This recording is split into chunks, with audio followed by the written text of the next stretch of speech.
Orang mukmin itu bagi orang mukmin lain laksana satu bangunan, yang satu menguatkan yang lain.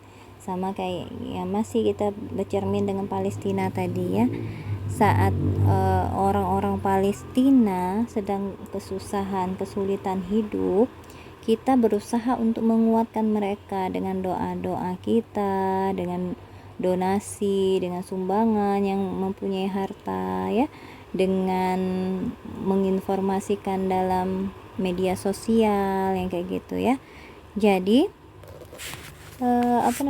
itu timbul rasa kasih sayang sebenarnya.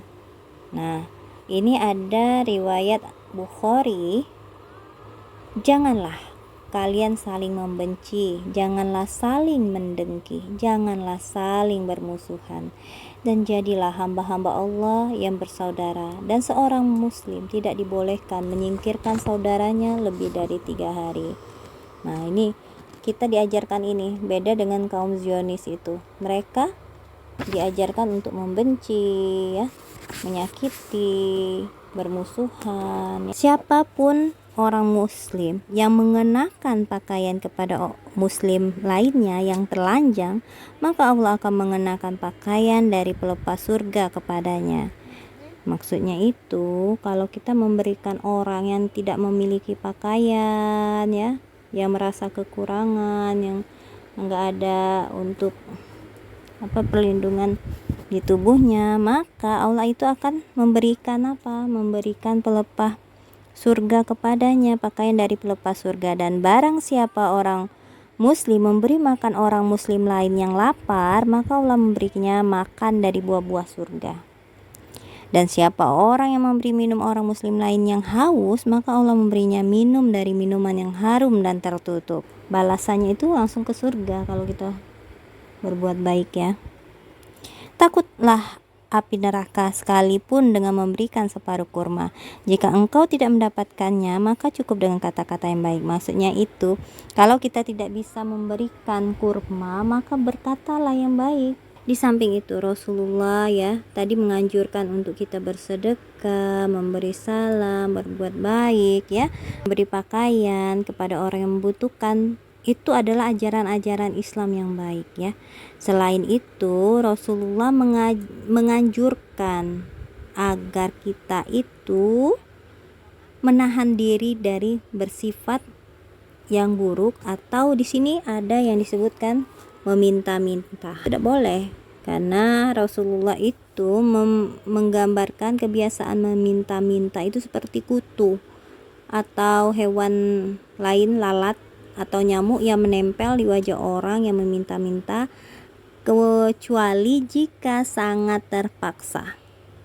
Boleh, tapi itu dalam kondisi tertentu ya, terpaksa tadi, misalnya kondisi yang nggak bisa lagi, misalnya sampai kita kelaparan banget, nggak bisa lagi nyari karena tubuh kita cacat misalnya mbak ya, kita nggak bisa bekerja, orang nggak mau lagi memperkerjakan kita, maka boleh saja meminta-minta dengan catatan untuk membuat kita ini aja, hidup aja. Sudah itu tidak boleh lagi. Kalau sudah punya modal nak minta-minta itu tidak boleh lagi. Di samping itu pula beliau juga menyampaikan keutamaan dan pahala berbagai ibadah di sisi Allah, kemudian mengaitkan dengan wahyu yang turun dari langit dengan suatu ikatan yang kuat. Lalu beliau membacakan wahyu itu kepada mereka agar mereka merasa terlibat langsung dengan dakwah dan risalah. Abdullah bin Mas'ud radhiyallahu anhu berkata, barang siapa yang mengikuti, maka hendaklah dia mengikuti orang yang telah meninggal dunia. Sebab orang yang masih hidup tidak aman dari cobaan. Mereka itulah para sahabat Muhammad.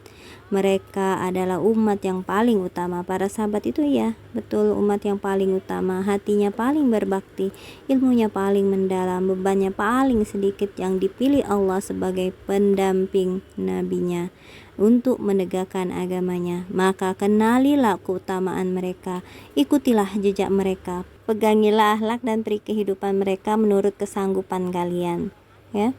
Sesungguhnya mereka berada pada petunjuk yang lurus. Tuh. Sedangkan Rasulullah itu sendiri punya pribadi yang bagus, akhlak dan perbuatannya sempurna semua, sehingga semua orang tertarik pada Rasulullah. Setiap kalimat yang diucapkan oleh Rasulullah pasti diikuti oleh para sahabat.